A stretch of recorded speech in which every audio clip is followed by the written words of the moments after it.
Naam, hali gani mpenzi msikilizaji wa 97.4 popote pale ulipo, ni matumaini yangu mzima wa afya. Ni mara nyingine tena na kukaribisha katika kipindi cha Ifahamu Teknolojia, kipindi ambacho kinakupa nafasi ya kuweza kufahamu masuala mbalimbali ya kiteknolojia, namna ambavyo watu wanatumia mitandao ya kijamii pamoja na internet katika kujiendeleza kwa namna moja au nyingine katika maisha yao. Kama kawaida siku ya leo utakuwa nami, langu jina ni Rehema Ramadhan Saidi, ambaye pia nitakuwa na wageni hapa studio ambao wao wamefika hapa kama wananchi na wadau wakubwa wa matumizi ya mitandao ya kijamii pamoja na internet.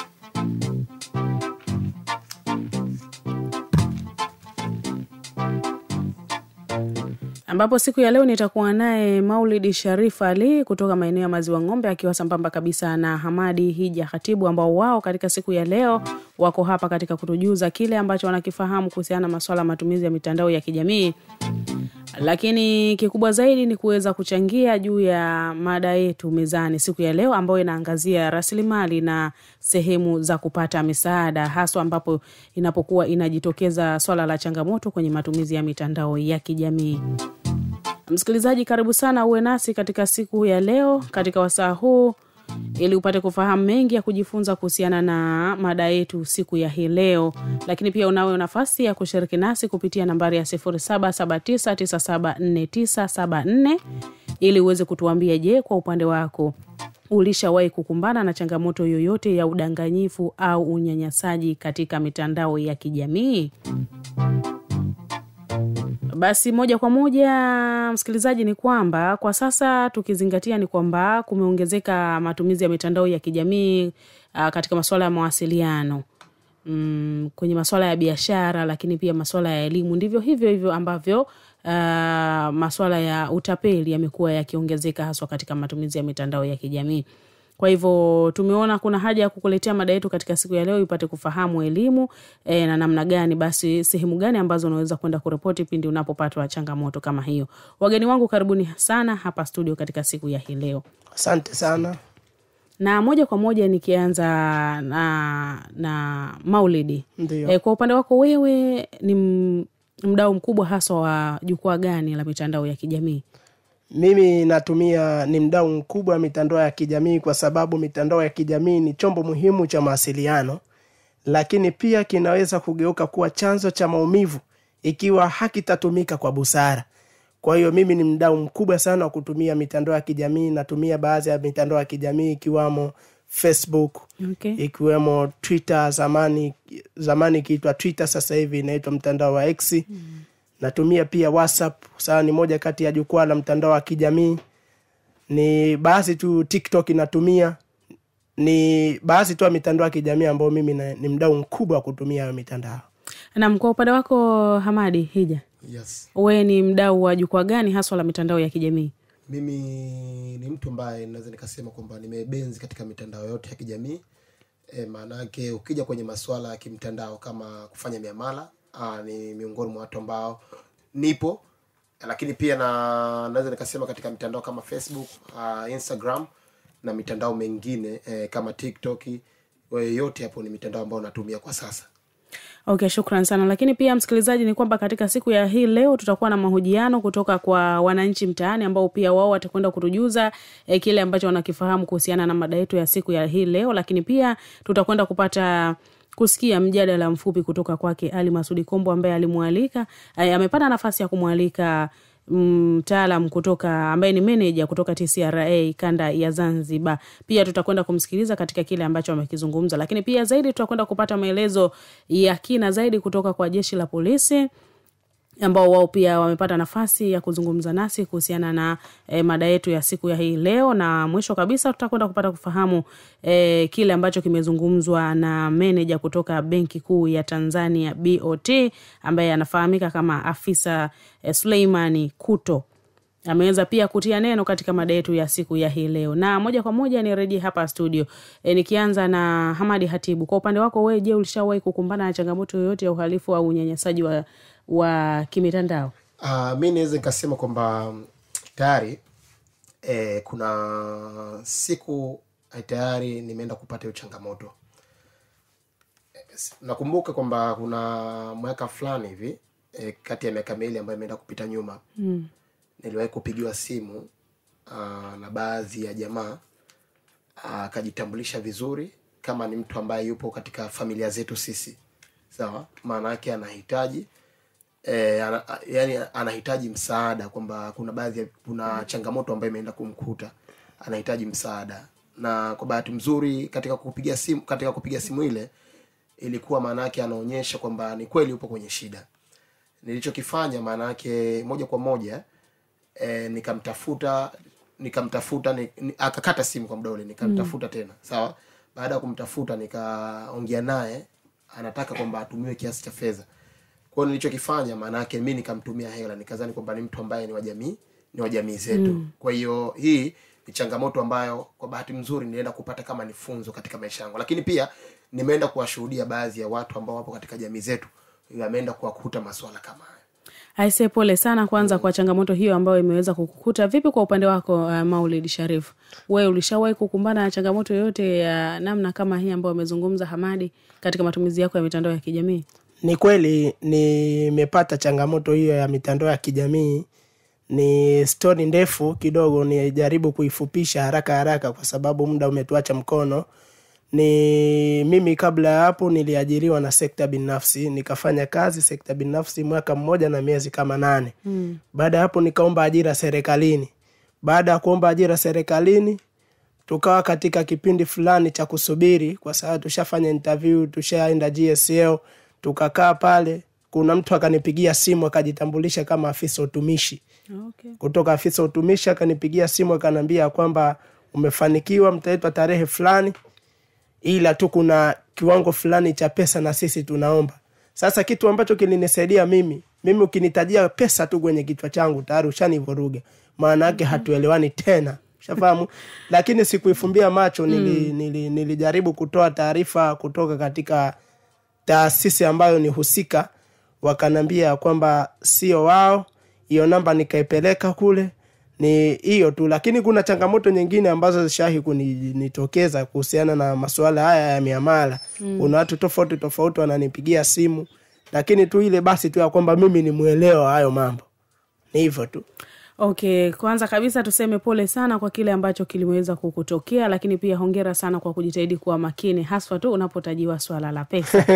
Na msikilizaji, ni kwamba watu wengi mpaka saa hizi kwa asilimia fulani hivi bado hawajafahamu sehemu ya kuweza kuripoti pindi wanapopatiwa masuala, wanapokumbana na changamoto hii ya uhalifu wa kimitandao ama masuala ya unyanyasaji wa kimitandao. Kwa hivyo hawafahamu sehemu ya msaada wa kisheria ambao itakuwa ni mwongozo wa kuwasaidia wao kuweza kuelewa hatua za kuweza kuripoti uhalifu wa mitandao, lakini pia ni sehemu zipi sahihi za kuweza kupata msaada wa kisheria na jinsi ya kuweza kujilinda wao wenyewe pindi wanapokuwa wanatumia mitandao ya kijamii. Na kwa upande wenu wageni wangu hapa studio, nikisalia hapo kwako Maulid Sharif, wewe unafahamu ni sehemu gani ambayo ni sahihi ya kuweza kuripoti changamoto yoyote inayohusiana na masuala ya utapeli wa kimitandao ama unyanyasaji wa kimitandao? Ni kweli kuna njia nyingi za kuweza kuripoti kuhusiana na kazia ya unyanyasaji wa kwenye mitandao ya kijamii. Lakini tumia njia pekee ambayo kwamba ilikuwa nifahamu hapo mwanzo ni njia moja tu ya kuweza kukubloki. Maana yake nao ni moja kati ya njia ambayo unaweza kuitumia wakati wa kukutana na hizo kazia za udhalilishaji kwenye mitandao ya kijamii. Njia ya kwanza ni kumbloki mtu. Maana yake hiyo ni njia ambayo kwamba naweza kuitumia ili mradi tu mimi na wewe usipate ile mawasiliano tena mimi na wewe. Maana yake kwanza ni kukubloki. Lakini pia kuna sehemu husika, kwa sababu sisi ni wadau ambao ni wanajamii ambao kwamba tumepita mbali. Maana yake tumekuwa be educated. Maana yake tunatafuta vyanzo tofauti. Ni wapi ambapo unastahili kwenda wakati umekumbana na hizo kazia. Sawa? Kuna njia nyingi, kuna jeshi la polisi. Maana yake unaweza kwenda polisi kuripoti haya matukio kadhaa ambayo, kwa sababu ukienda katika jeshi la polisi kuna kitengo maalumu na hisi ambacho kinahusika na mambo hayo unyanyasaji kwenye mitandao ya kijamii. Maana yake ni kwenda polisi kuweza kuripoti hiyo akaunti ya mtu. Lakini na njia nyingine ambayo najua mimi ni hiyo ya kubloki tu. Moja kwa moja naweza kukubloki. Naam, ni Maulid Sharifu huyu ambaye yeye anakuambia kwamba njia muhimu ya kwanza kwa upande wake ni kuweza kumblock mtu ambaye amemfanyia swala hilo. Kwa mfano mtu akikupigia simu akakwambia nahitaji unitumie pesa ya kiwango fulani. Kwa hiyo unaona kabisa hali ya kuwa humfahamu, unaona kabisa huyu tutaenda kuvurugana na mblock kwa vile nawaelewa sana watu na njia rahisi ili tusiweze kuvurugana mimi na yeye. Maana yake kuna watu wanatoka sehemu tofauti tofauti. Kwa hiyo moja kwa moja kwa vile wametoka sehemu tofauti tofauti ni vigumu yani kuweza kuchukua namba yake moja kwa moja ukienda sehemu fulani ukienda ukaniripoti, kwa sababu ukiangalia wale watu, hebu angalia mfano. Angalia ule mfano, mtu akikupigia simu mtu kama huyo. Maana yake mtu kama huyo akisha kupigia simu, akisha kata tu, akishajua kwamba huyo amejua, ukimpigia tena haipatikani tena hiyo simu. Maana yake ni kwamba hata uichukue hiyo namba ya simu uipeleke kwenye sehemu ambazo zimehusika. Mfano uichukue hiyo namba ya simu uipeleke kwenye kule dawati kwenye jeshi la polisi. Maana yake ni buda huyo mtu hawezi kupatikana tena. Maana yake njia sahihi ya kufanya kitu ni kuweza kumblock huyo mtu. Naam, kwa upande wako Hamadi Hija, wewe unaifahamu ni hatua zipi za kufuata ama ni sehemu gani ambayo ni sahihi ya kuweza kuripoti changamoto ya uhalifu wa kimitandao? Njia pekee ni Mamlaka ya Mawasiliano Tanzania. Okay. Nafikiri kwamba ni kituo sahihi ambacho kinaweza kutatua matatizo ya mitandao. Na kwa bahati nzuri namba zao ni watu ambao huwa wanaziainisha na wanazitangaza mara kwa mara. Kwa hiyo wewe kama ni mtu ambaye ni wa mitandao ya kijamii, ni vyema sana ukajua namba zao, lakini pia kwenda kujua email zao ambazo wanazitumia, kwenda kuharifu kama kuna tukio lolote labda pengine ya unyanyasaji wa kimtandao, labda pengine kuna mtu pengine katumia video zako, sawa, kwenda kuonyesha video zako na wakati hakuna ridhaa yako. Kwa hiyo kuna baadhi ya pengine kuna vitu wanataka kukutapeli. Kwa mfano siku za makaribuni tu mimi nishaye kufanya ile tukio kwa baadhi ya vijana ambao bila shaka makazi yao ni Kenya. Hawa jamaa walikuwa wanatumia mtandao, wanajiita wameenda kuchukua jina la kampuni kubwa ambayo lipo Ulaya pale ambalo ni UNICEF, sawa, lakini ili shirika na kawaida kusaidia sana katika nchi zetu za Kiafrika, sawa, lakini hii kampuni moja kwa moja wale jamaa wakatumia lile jina kwamba wao ni wanasaidia watu, sawa. Maana yake ili waweze kukusaidia unatuma kiasi kidogo cha fedha.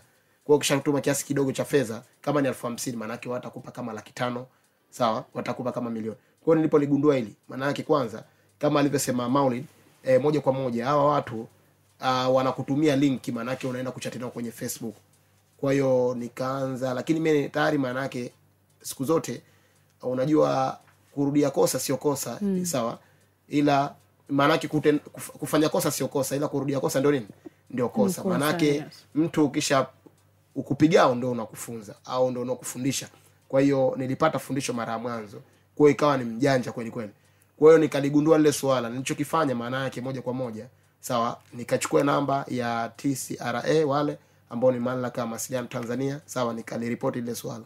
Na wao wakisema, waliniambia kwamba tayari ile swala maana yake kumbe sio mimi peke yangu, maana yake kuna baadhi ya watu wengi washakufanywa matatizo. Na ilikuwa wanazihagi baadhi ya mitandao ya watu ya Facebook, maana yake unaona kama mimi mfano Rehema, maana yake wewe ni rafiki yangu kwenye Facebook, maana yake anatumia ile account yangu, maana yake anakushawishi mimi nimepata milioni, nimejenga nyumba, labda pengine sasa hivi namiliki gari, yote ni kutokana na mtandao na msaada ambao nimeenda kupata kwenye ile shirika. Na wewe unaenda kujiingiza, mwisho wa siku unaenda kutapeliwa kwa sababu ile account wanazihaki. Haisee, poleni sana. Niliwahi kuikuta hiyo kwa sababu wanapenda kudukua akaunti za watu. Yes. Maana yake wanazihaga akaunti za watu, wanazidukua, wanazitumia kama kwa mfano kama huyo Hamadi, mimi rafiki yangu sana.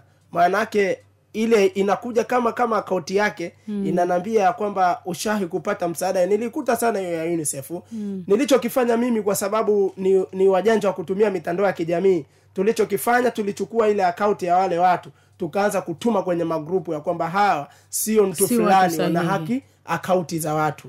Naam, shukrani sana pia kwa msaada ambao umeweza kutoa kwenye magrupu ya WhatsApp. Pengine ilikuwa ni msaada, pengine bila hivyo ingekuwa ni maangamizi kwa upande mwingine. Na msikilizaji, hayo ni machache kati ya mengi ambao tulikuwa tumeandaa hapa katika siku ya hii leo, lakini kwa wakati huu twende tukapate kusikia maoni kutoka kwa wadau mbalimbali mtaani ambao wameweza kuzungumza na ripota wetu Abubakar Ali kuhusiana na mada yetu ya siku ya hii leo. Karibu Abubakari katika mada hii na wananchi huko mtaani.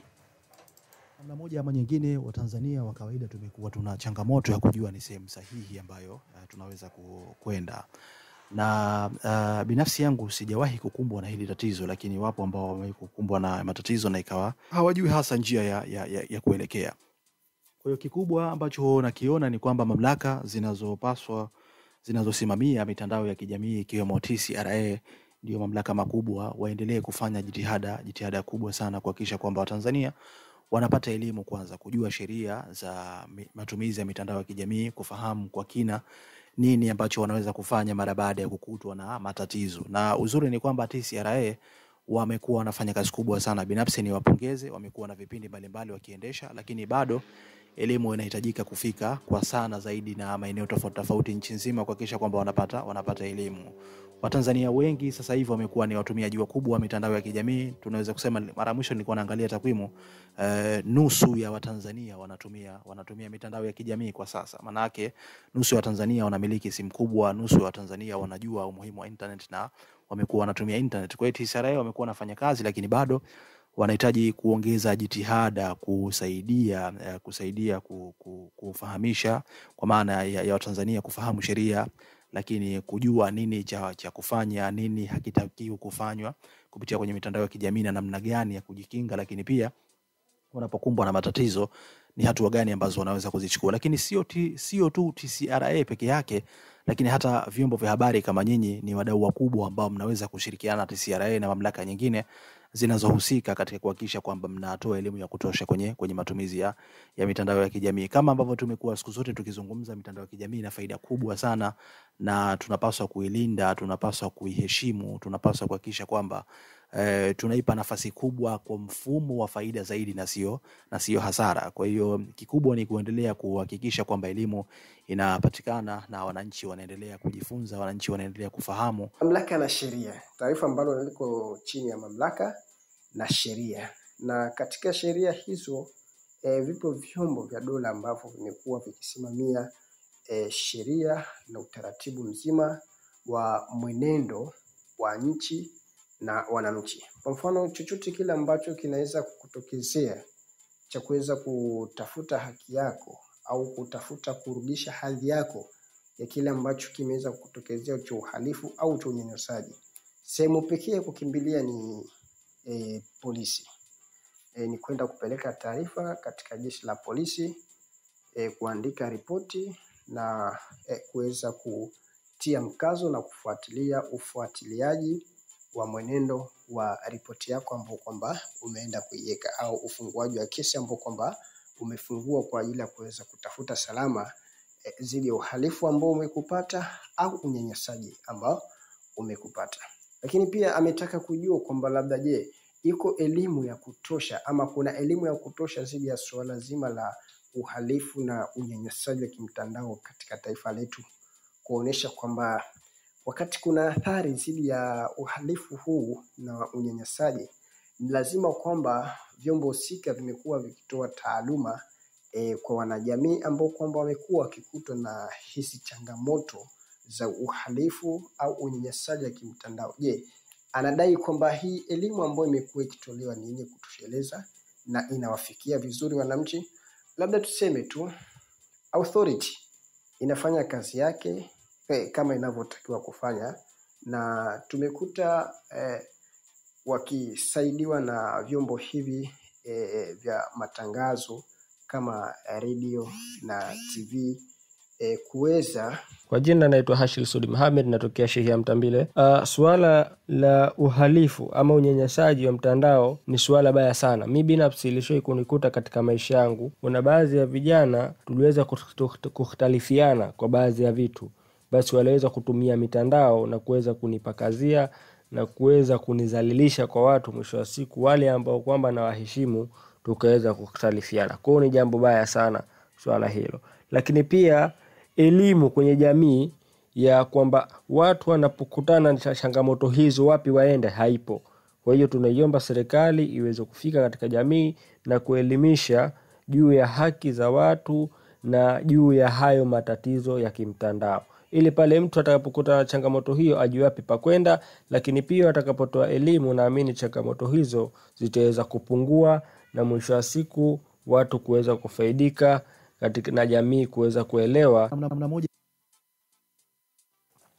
Na msikilizaji, umetoka kuwasikiliza wadau mtaani wakiwa na Abubakar Ali ambaye ni ripota wetu, nao pia wameweza kuchangia kuhusiana na mada yetu siku ya hii leo, kuzungumza namna ambavyo wengine wanafahamu kuhusiana na masuala ya uhalifu wa kimitandao na unyanyasaji wa kimitandao, jambo ambalo limeweza kuwa changamoto kwa baadhi ya watu katika jamii tunazoishi, na haswa swala zima la utapeli ama ule wizi wa kimitandao ambao mtu anakuambia tuma pesa kiwango fulani utapata kazi fulani. Lakini pia kuna swala la kuna pesa imetumwa kwa bahati mbaya katika namba yako. Mtu anatuma pesa bila hata kujua, bila hata kuangalia je katika salio lake hiyo pesa kweli imetumwa katika namba yake au la. Mtu anakwenda moja kwa moja, lakini pia unakuta wakala naye hayupo makini, moja kwa moja anaweza kuituma ile pesa, na mwisho wa siku anakuja kupiga simu ile namba inakuwa haipatikani, hali ya kuwa hana kabisa salio. Kwa hivyo ni changamoto ambazo zimekuwa zikiendelea kujitokeza, msikilizaji. Tukushukuru sana kwa kuungana nasi msikilizaji, kwa kuwa unaendelea kujifunza kuhusiana na swala zima la teknolojia. Teknolojia inakuwa na changamoto zinazidi kuongezeka. Na sasa twende tukamsikilize tukapate kufahamu mjadala ambao wameufanya Ali Masudi Kombo na manager kutoka TCRA kuhusiana na mada yetu ya siku ya hii leo. Karibu. Ni kwa namna gani TCRA mmekuwa mkiwasaidia wananchi ambao wamekumbwa na changamoto za udanganyifu katika mitandao hiyo ya kijamii? Tunafanya kitu gani kuweza kuzuia kwamba watu wasidanganywe kwenye mitandao? TCRA. TCRA sisi tuna wajibu wa kutoa elimu. La kwanza kabisa, tunatoa elimu. Na elimu hiyo tunatoa katika rika tofauti tofauti. Tunatoa elimu kwanza kabisa jinsi gani ambavyo wewe utaweza kuweka ulinzi wa kwanza kwako. Yaani ulinzi wa kwanza unaanza na wewe mwenyewe. Unajilinda kwamba simu yangu na hakikisha naweka password ambayo ni madhubuti, ambayo ni imara. Na wala si mwaka wa kuzaliwa, wala si mwaka ambao umeoa, hapana. Kwa hivyo unajilinda. Kwa hiyo tunatoa elimu kwamba kuwa uwe na password ambayo ni imara. Lakini tunatoa elimu kukuonyesha jinsi gani unavyoweza wewe kuripoti matukio ambayo yametokea. Kwa mfano, naomba katika kuripoti tumesikia kwamba unaandika neno utapeli, unatuma namba kwenda kwenye namba 15040. Kwa hiyo ile namba 15040 ya kuripoti ndivyo ambavyo tunakabiliana na makosa ambayo yanatokea kwa watu ambao wanataka kudanganywa. Na naomba nikupe tu data, na pia nipongeze ndugu zangu wa Micheweni. Naomba niwapongeze sana kwa sababu katika ripoti ambayo inatolewa na TCRA, tunatoa ripoti ya sekta, takwimu za sekta kila robo mwaka. Kwa ina maana kwa kila baada ya miezi mitatu. Katika takwimu ambazo zilitoka Disemba, majaribio ya ulaghai ambayo yameripotiwa hapa kaskazini Pemba, si ndio? Kaskazini Pemba kwa ripoti ya Disemba ilikuwa tu ni mmoja. Sasa je, huwa hakuna nani majaribio ya ulaghai? Yapo mengi. Unaona sasa jinsi ambavyo tunataka, jinsi ambavyo tunafanya, tunachukua hatua gani kwa mwananchi ni kumwezesha mwananchi kujua kwamba ana nafasi ya kuripoti matukio ya utapeli kwa kwenda namba 15040. Lakini tukiangalia sasa, hiyo ilikuwa ni Disemba, ni ripoti ya Disemba 2024. Tukija katika ripoti ya robo mwaka hii ya March 2025, tunaona namba imekuja juu ni 7. Bado iko ndogo, lakini mimi kwangu naona kwamba ni ile jitihada ambayo tunatoa elimu. Watu wameweza kujua sasa kwamba inabidi tuweze kuripoti. Kwa hiyo niwaombe nini? Kwamba katika kutatua hili tatizo, niwaombe sana wananchi wa Micheweni wawe wanaripoti yale matukio ya ulaghai kwa kutuma neno utapeli kwenda kwenye namba 15040 na pia ataambiwa cha kufanya na pia na zile namba ambayo amefanya hivyo. Akituma pale sasa tutaweza kujua ni watu idadi kamili ngapi ni watu ambao wamefanya hivyo, na zile simu zao zikienda kufungwa tunakuwa sasa tunazuia wale wahalifu wasiweze kuendelea tena. Lakini kama tukiacha kuripoti TCRA itafanya nini? Itazidi kuendelea kutoa elimu, itakupa elimu, lakini wewe elimu ile uitumii. Kwa hiyo tunaomba wananchi, tumekuja kuomba wananchi kwamba wawe wanaripoti kama kuna mambo ya utapeli. Tunafanya hivyo. Lakini kitu gani kingine ambacho tunafanya? Kitu kingine ambacho tunafanya, tunashirikiana na jeshi la polisi. Tunashirikiana na jeshi la polisi na wao katika kutoa elimu. Kwa hiyo inakuja pale katika mambo ambayo yashakuwa ya jinai kwamba tayari umeibiwa, tayari umetapeliwa. Unafanya nini? Unaenda polisi. Hivyo na njia gani ambazo mmeweka kama TCRA kupokea malalamiko kwenye masuala ya mtandao? Tuna hiyo jina ya malalamiko. Tuna ni email, tunaita barua pepe. Email, barua pepe. Barua pepe unaandika kwenda malalamiko@tcra.go.tz. Lakini pia hata watoa huduma na wao wanapokea malalamiko. Unaona? Hata watoa huduma na wao wanapokea malalamiko. Lakini pia TCRA imefanya kwamba kuwepo na ofisi za kanda.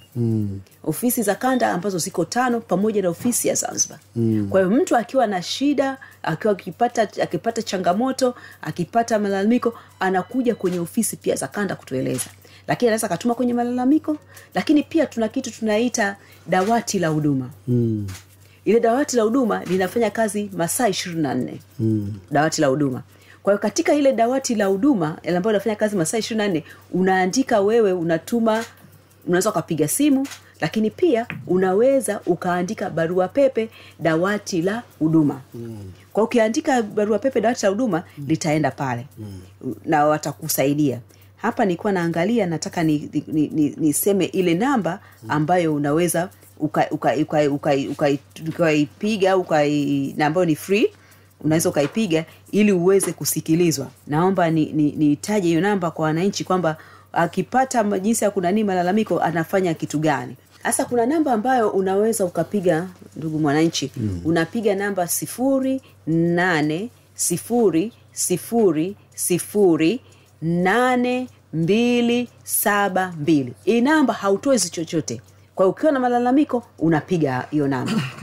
Na nimesema ile dawati la huduma linafanya kazi masaa 24.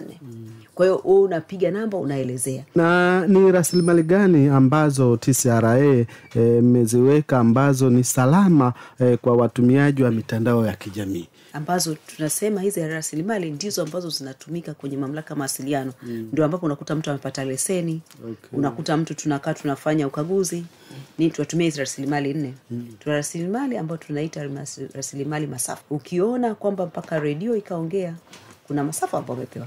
Kama wewe tumia utangazaji, kuna masafa ambayo umekupa. Ukiona kwamba simu, kuna masafa ambayo mtandao wa Airtel, Yas, Vodacom, kuna masafa ambayo yamegawiwa. Na haya masafa haya, kuna masafa ya satellite, kuna masafa ya hizi radio calls, masafa yamegawanyika. Lakini pia tuna rasilimali nyingine tunasema rasilimali namba. Nipo. Alafu tuna rasilimali nyingine tena tunaita rasilimali mambo ya postcode. Ile postcode inashughulika na serikali, iko chini ya serikali, lakini zile namba zinatolewa na TCRA.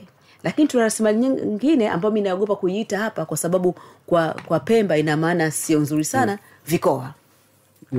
Najua kwa Pemba ina maana sio nzuri sana, lakini kwa Kiingereza tunasema kwamba ni .tz.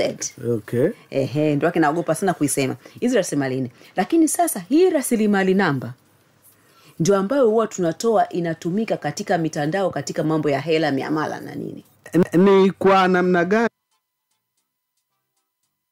Na msikilizaji, umepata kusikiliza mjadala huo kutoka kwake Ali Masudi Kombo, ambaye amepata nafasi ya kuzungumza na manager TCRA ofisi ya Zanzibar, ambaye anafahamika kwa jina la Isubati Masinga, ambaye yeye amepata kutueleza kiundani zaidi juu ya namna gani ya kuweza kujikinga kuepukana na masuala ya utapeli wa kimitandao. Lakini pia amekwenda mbali zaidi na kutueleza namna sehemu sahihi, namna ya kuripoti matukio mbalimbali ambayo yanakuwa yanajitokeza kuhusiana na haya matukio ya utapeli. Lakini pia ameweza kutujuza kuhusiana na rasilimali ambazo zipo ambazo wameziweka kama mamlaka husika katika kuhakikisha kwamba watu wanazitumia sahihi kabisa, kwa matumizi sahihi, ili kuweza kuhakikisha wanajiendeleza na kujipatia maendeleo yao binafsi na jamii kwa ujumla. Na msikilizaji, moja kwa moja nirejee hapa studio. Wageni wangu naona mmekuwa kimya kwa muda mrefu kidogo. Bila shaka mtakuwa mmepata kumsikiza vilivyo kabisa Bi Yusufat juu ya kile ambacho amekizungumza. Ndio. Kwa upande wako Maulidi, wewe unadhani katika jamii ambayo unaishi kuna elimu ya kutosha kama ambayo amezungumza Bi Yusufat juu ya swala zima la matumizi ya mitandao ya kijamii? Sifikiri ya kwamba kwenye jamii ambayo ninaishi watu wana elimu hiyo kuhusiana na juu ya matumizi ya mitandao ya kijamii. Naam. Na ndio maana kuna umuhimu wa kuanzishwa programu za watu kuweza kupata elimu. Na nipongeze kwa uongozi wa Radio Jamii Micheweni kwa kuliona hili, maana yake ni moja kati ya njia ya elimu kwa wananchi, kwa sababu ukiangalia namba kubwa ya jamii ya Micheweni anasikiliza hii radio kutokana na vipindi ambavyo vimepangiliwa. Nipongeze tu, ama nisiwe nchoa shukrani ama nchoa fadhila, niende kupongeza moja kwa moja kwa uongozi wa Radio Jamii Micheweni 97.4 Jamii FM Radio. Namba kubwa kabisa inaendelea kutoa madini kwa wananchi wa jamii ya Micheweni, lakini kwa wananchi wa mkoa wa Kaskazini pia wanapata ya madini kupitia namba kubwa hii ya 97.4 Jamii FM Radio. Naam, shukrani sana kwa niaba ya uongozi mzima na timu nzima ya 97.4 kama ambavyo umeambiwa ni namba kubwa. Kwa niaba nzima niseme asante sana, na pia nikwambie tu kwamba msikilizaji, bado tunaendelea kukujuza na kukupa elimu kuhusiana na masuala mbalimbali, sio tu ya mitandao lakini na masuala mengine ambayo yanakuwa yanaendelea katika jamii. Hamadi. Naam. Upo kimya muda mrefu. Ndio. Juu ya kile ambacho amekizungumza Ali Masudi Kombo pamoja na manager kutoka TSRA ofisi ya kanda ya Zanzibar. Unadhani elimu ya namna hii ipo kwa kiasi gani katika jamii ambayo wewe unaishi? Elimu bado ni ndogo. Niungane na mwenzangu. Bado elimu ni ndogo kwa sababu hii michakato au unyanyasaji katika mitandao au wizi katika mitandao unaendelea kuwepo siku hadi siku.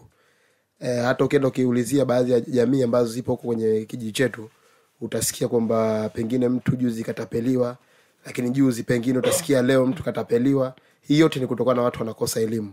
Kwa hiyo na kitu ambacho sisi kinatuasiri maana yake ni ukosefu wa elimu. Kila mtu tunamwamini, kila mmoja ambaye anatupigia simu tunamwamini, kwa sababu sewa Pemba kidogo imani imekuwa kubwa kweli kweli. Kwa hiyo sasa elimu inahitajika itolewe. Kwa hiyo hakuna budi kwamba kama ni TSRA sawa, lakini pia Jamii FM Radio na hiyo ichukue hiyo nafasi, kwa sababu ni jukumu lake kuelimisha. Lakini ukiachana hivyo, pengine hata maskulini ni vyema sana wakapita watu wa mitandao ya mawasiliano sawa, kwenda kuelimisha wanafunzi, nao ile elimu wanaweza kuisambaza kwa watu wengi kweli kweli. Kwa hiyo mimi nadhani inaweza ikawa hivyo. Na ni muhimu sana alichokisema Hamadi hapo ama Mudi, ni muhimu sana Wizara ya Elimu na Mafunzo ya Amali Zanzibar kushirikiana na Mamlaka ya Mawasiliano Tanzania TSRA waweze kujoin ili elimu iweze kufika mashule.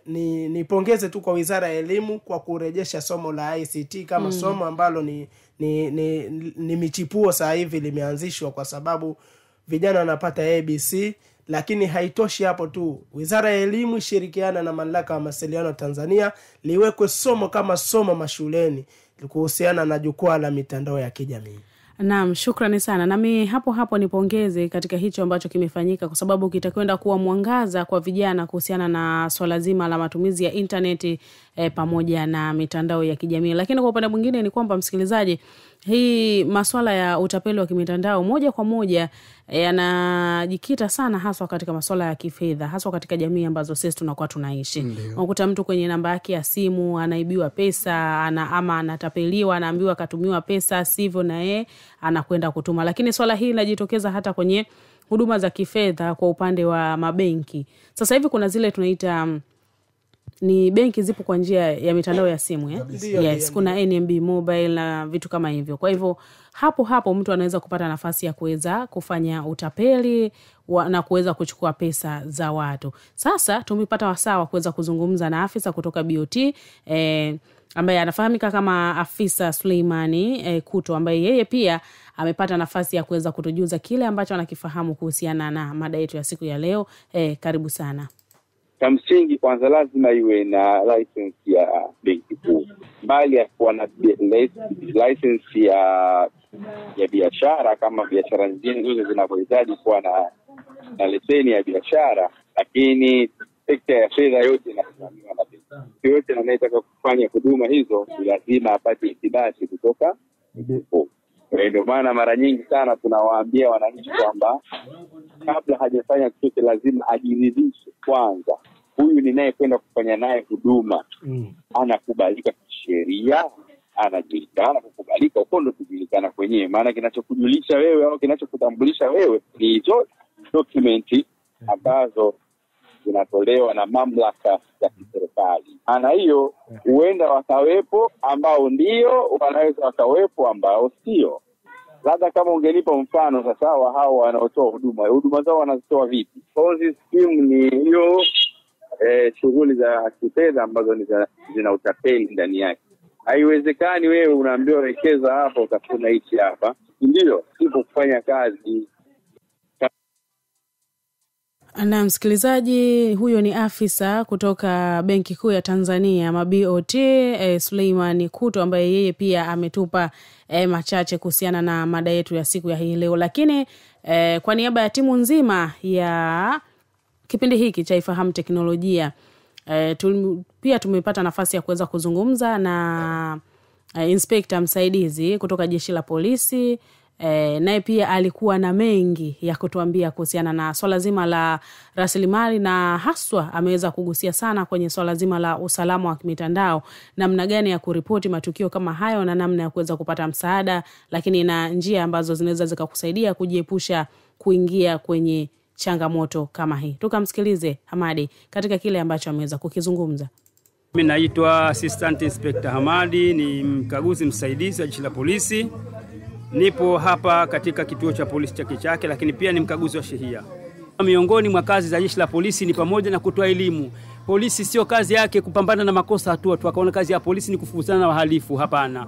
Hiyo ni sehemu ndogo sana kazi ya Jeshi la Polisi, lakini kazi ya polisi ni kuwapa watu elimu ili jamii jitambue na iweze kuishi kwa amani.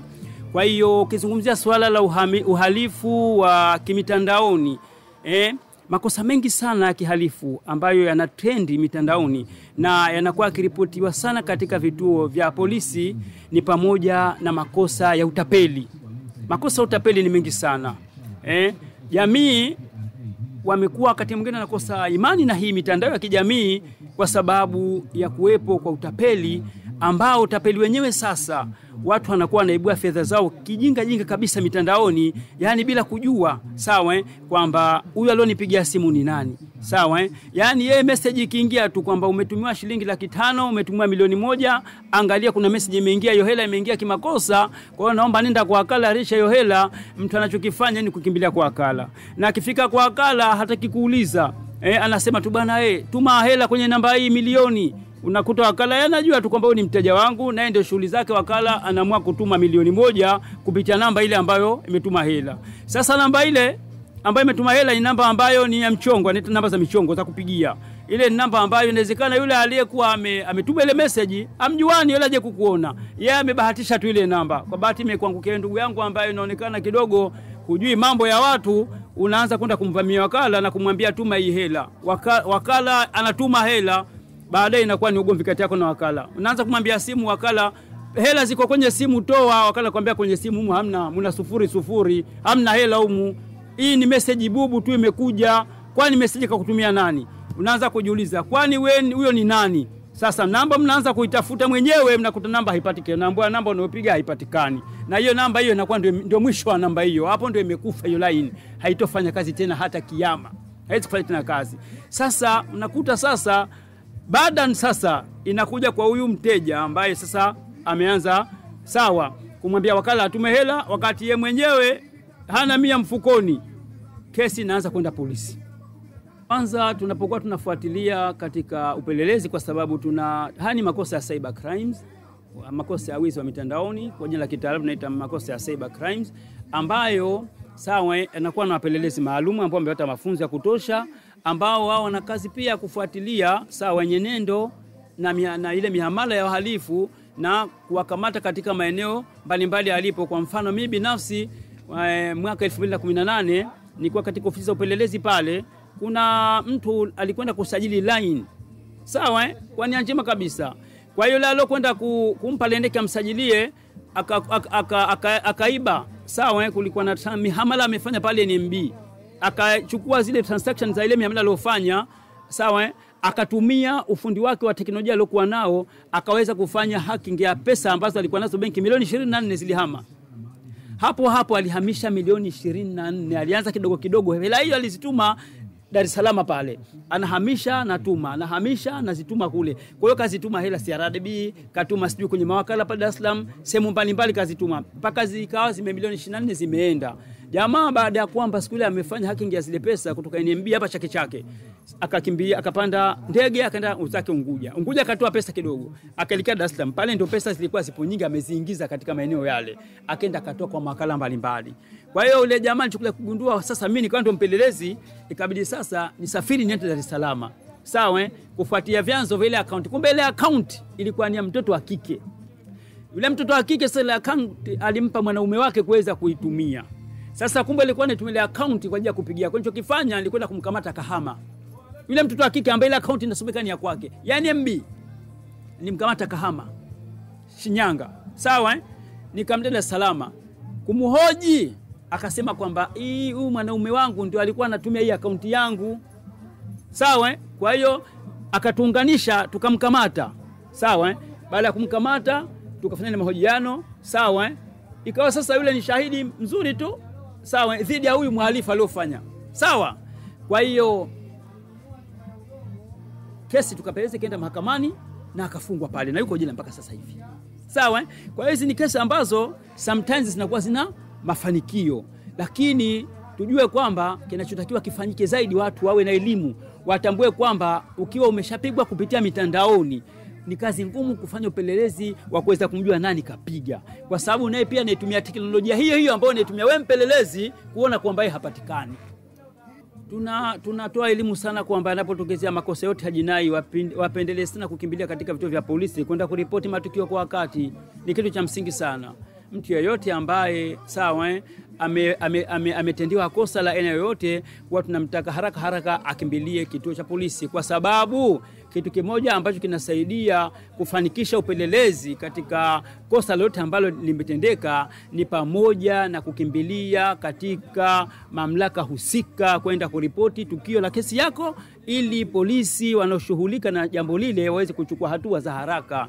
Na ndio maana si kosa la wizi wa mitandaoni tu, lakini makosa yote ya jinai ambayo yanafanyika, hata kama makosa uvunjaji, yani hatua za haraka zikichukuliwa ni rahisi kumkamata mhalifu. Inawezekana mtu kaiba mali hajahamisha vizuri, ni rahisi kwenda kuikamata. Lakini wewe umevunjiwa leo, sawa, au umeibiwa leo, unakuja kuripoti baada ya wiki 2. Eti kwanza ulikuwa unatafuta mwenyewe. Maana yake watu wana kawaida moja na kuambia kwanza nafanya upelelezi mwenyewe nimjue nani kaniibia. Sasa wewe una uwezo wa kupeleleza? Wewe unajua kupeleleza? Wewe utakuja kulisaidia jeshi la polisi katika upelelezi baada ya kwamba umeripoti mapema lile tukio. Sasa watu wengi wanapofanywa matukio huanza upelelezi wenyewe. Na kumbe unapoanza upelelezi mwenyewe wa makosa ni kwamba unaharibu kesi yako na kuivuruga.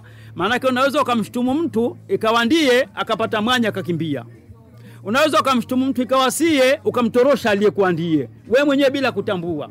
Umeona hiyo Sasa kinachotakiwa kifanyike ni kwamba unaporipoti ndani ya taasisi ya jeshi la polisi ni kwamba umekwenda kuripoti kwa wataalamu ili wataalamu wafanye kazi yao. Wewe utatoa mashirikiano ili kuwasaidia polisi kufikia kumpata yule mhalifu ambaye ametenda lile kosa la jinai. Naam, ni inspector msaidizi wa assistant inspector, wenyewe wanamuita Bahamadi.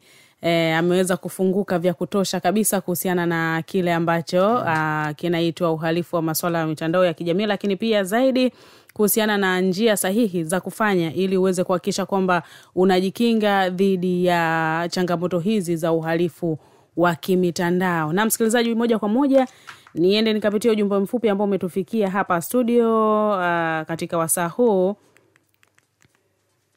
Huyu anasema anaitwa Juma kutoka maeneo ya Konde. Nashukuru kipindi kiko poa sana na kimenitoa kwenye giza na kinanipeleka kwenye mwanga, maana ilikuwa sijui wapi ni ripoti mara baada ya kuweza kufanyiwa wizi wa kimitandao. Kwa sasa nimefahamu. Shukrani sana. Ya msikilizaji, usipige simu, tuma message. Anasema anaitwa Dogo Tozi kutoka maeneo ya Dogo Tozi Ali kutoka maeneo ya wapi ya Kijiwa Shumba mjini ndiko anakopatikana. Anasema kipindi kiko bomba sana.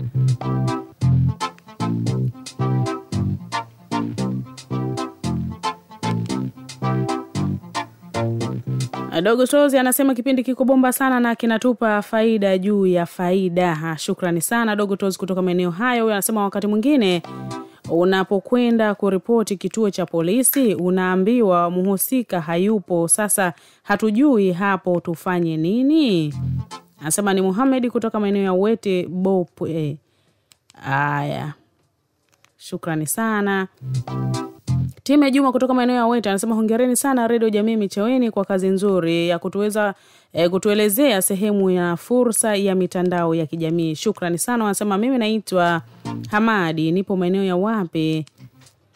Yupo maeneo ya Konde. Anasema kweli kwenye mitandao ya kijamii kuna fursa nyingi, ndio ikiwa wanatutapeli mbinu mbadala tu, tusaidieni Radio Jamii Micheweni. Shukrani sana.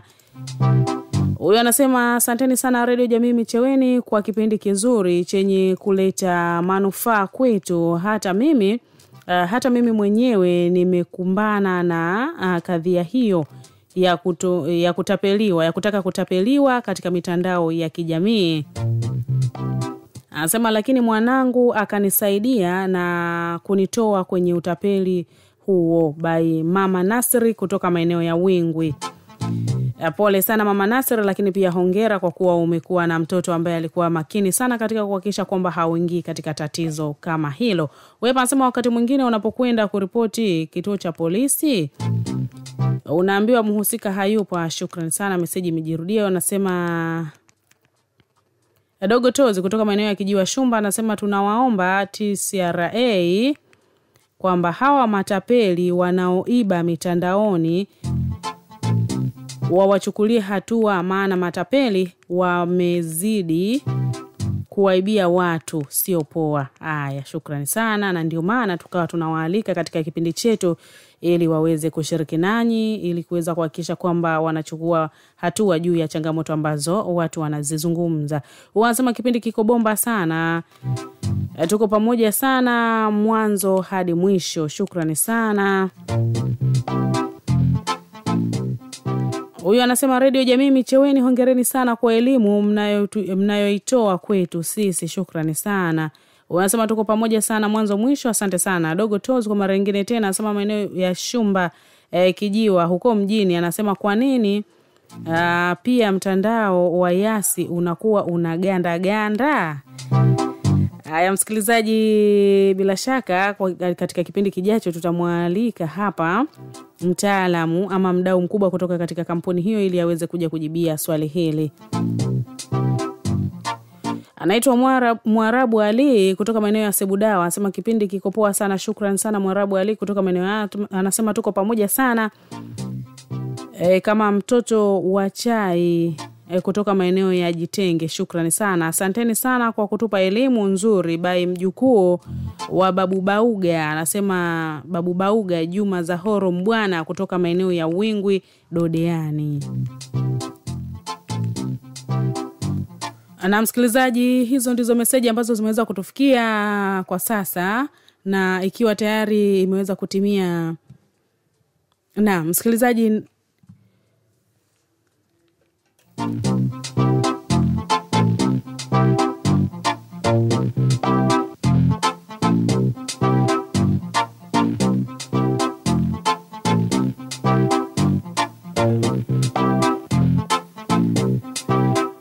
na moja kwa moja Na bila shaka naweza nikasema kwamba umepata elimu ya kutosha juu ya kile ambacho kimezungumzwa kutoka kwa wananchi, kile ambacho umekizungumza wageni wangu hapa studio, lakini kile ambacho kimezungumzwa na manager kutoka TCRA pamoja na afisa kutoka BOT, lakini kikubwa zaidi ni kile ambacho ameweza kukizungumza inspector kutoka jeshi la polisi. Kwa upande wako Maulidi, una kipi cha kuambia wananchi wenzio pamoja na mamlaka husika kuhusiana na swala hili, kama sio kulimaliza kabisa basi liweze kupungua, kwa sababu idadi ya watumiaji wa mitandao ya kijamii inazidi kuongezeka siku hadi siku? Katika kitu kizuri ni kupata elimu na kuweza kuitumia, na ndicho kitu ambacho wamekifanya uongozi wa Radio Jamii Micheweni. Wakenda mbio wakastruggle kutafuta watu tofauti ambao wanahusika kwenye haya mambo, kutokana na kwamba sisi jamii ya Micheweni ni watu ambao kwamba ni tunakumbana na hizi changamoto kwa sababu tulikosa elimu hapo mwanzo. Ndio maana ilikuwa tunakumbana na hizi changamoto. Uongozi wa Radio Jamii Micheweni ikaliona hilo, ikastruggle, ikatafuta vyanzo tofauti. Ikaenda kunitafuta afisa mmoja kutoka BOT, Bank of Tanzania, benki kuu ya Tanzania, kwa sababu ni masuala ambayo yanaenda moja kwa moja kwenye masuala ya issue za hela. Maana yake wahusika ni hao. Hamkuishia hapo, mkaenda moja kwa moja mpaka mamlaka ya mawasiliano Tanzania. Akaenda akatafuta afisa kule, mkazungumza naye akatoa madini kwa wananchi wa Micheweni. Lakini hamkuishia hapo, mkaenda moja kwa moja mkafika mbali, mkaenda kunitafuta afisa kutoka jeshi la polisi. Na bahati mzuri wakati namsikiliza aliongea lugha ya Micheweni ambao ni rahisi wanajamii wa Micheweni kuweza kumfahamu. Naamini ya kwamba watu wote wamefahamika, lakini zaidi aliyeeleweka ni huyu afandi, kwa sababu amezungumza lugha ya jamii ya watu wa Micheweni. Naamini ya kwamba amemuelewa kweli kuliko watu wote hao, na ametoa madini ya kutosha.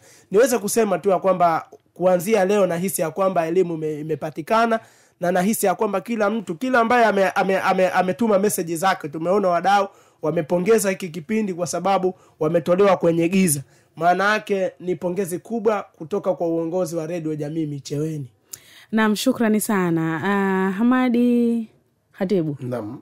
Kwa upande wako wewe, pengine una kipi cha kuambia wananchi wenzio juu ya kujikomboa na swala hili? Ninawaambia tu wananchi kwamba kila mwananchi atakana awe makini sana. Maana yake abiria, chunga mzigo wako. Ni kweli. Kivipi? Kwanza awe makini kutumia kitambulisho chako cha NIDA kusajilia line mtu ambaye labda pengine mtu hufahamiani naye. Maana yake usimwamini mtu kwenye kumsajilia namba ya NIDA, kwa sababu nilipomsikiliza Bahamadi yule afande au afisa yule ni miongoni mwa watu ambao alienda kuelezea ni changamoto ile. Maana yake mtu ameenda kukamatwa ambaye hana kosa. Sawa. Kutokana kwamba ameenda kusajilia kitambulisho si chake. Kwa hiyo kitambulisho chake maana yake NIDA yako inaweza kutumika kwa ajili ya kufanyia uhalifu. Kusajilia line mtu ambaye kabisa hahusiki. Kwa hiyo kila raia au kila mtu maana yake atakana awe makini juu ya swala hili. Lakini chengine niwaambie tu wananchi waweze kufuatilia mitandao mbalimbali ya kijamii ambayo anatoa elimu juu ya matumizi ya mitandao. Hii inaweza kawasaidia kwenda kuepukana na wizi mitandao. Lakini chengine mimi niwaambie tu wananchi, simu unopigiwa sio mtu anakupigia mtu anakuambia ni mama yako ukamwamini moja kwa moja, na wakati namba ambayo anakupigia mara kwa mara ni tofauti.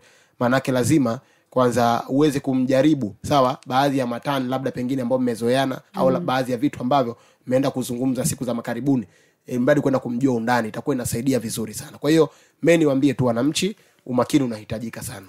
Nimefurahishwa na hiyo njia ya mwisho ambayo amezungumza Hamadi Hija, kwamba akikwambia wewe mimi ni rafiki yako, basi challenge katika namna ambayo kama mazungumzo yaliyopita, katika namna yoyote ile ambayo wewe unafahamu kwamba yule mtu huwa unazungumza naye, pengine inaweza ikaja kuwa msaada mkubwa sana katika kukuepusha wewe kuingia katika changamoto kama hizi. Nikushukuru sana msikilizaji ambaye ulikuwa nasi mwanzo hadi tamati, wewe ambaye umetuma message, lakini pia message zimesomwa, na wewe ambaye hazijasomwa utuwie radhi kutokana na muda, lakini watu wanapiga simu sana. Lakini nikwambie tu msikilizaji ni kwamba katika wasaa kama huu unatakiwa kutuma message na kuuliza chochote unachotaka ama kuweza kuchangia chochote unachokielewa, na si kupiga simu. Kwa niaba ya timu nzima ya kipindi hiki, Ali Masudi Kombo, lakini bila kusahau Abubakar Ale, Sau Simon Kalukubila, Muyaba Kombo pamoja na Shaban Ali, langu jina ni Rehema Ramadhani Saidi, ambaye tunakuletea kipindi hiki kutoka katika udhamini mnono kabisa wa kwao Tech Media Convergence, ambao ndio wanatupa nguvu katika kipindi hiki. Tukushukuru sana, mpaka kufikia hapa hatuna la ziada. Tukutakie usikilizaji mwema unaoendelea kutoka hapa 97.4 Radio Jamii Micheweni. Mpaka wakati mwingine, kwaheri.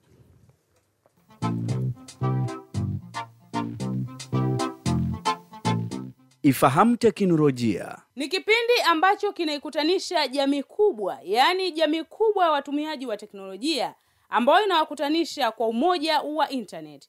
Hiki ni kipindi ambacho tutajadiliana namna bora ya utumiaji wa mitandao ya kijamii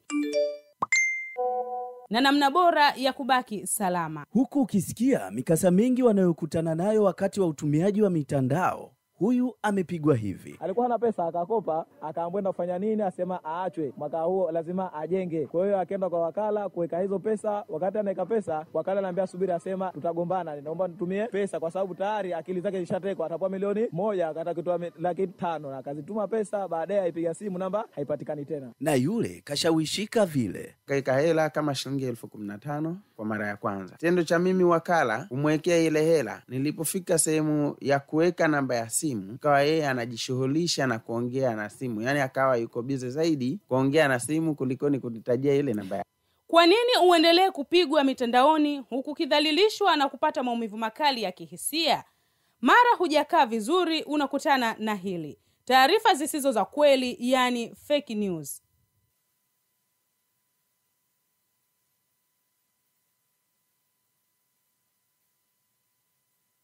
Ni kipindi ambacho kinawakutanisha magwiji na wabobevu katika utumiaji wa mitandao ili uzidi kubaki salama. Cha kwanza kwenye kutumia internet au mitandao ya kijamii, inatakiwa yule mtumiaji kwanza awe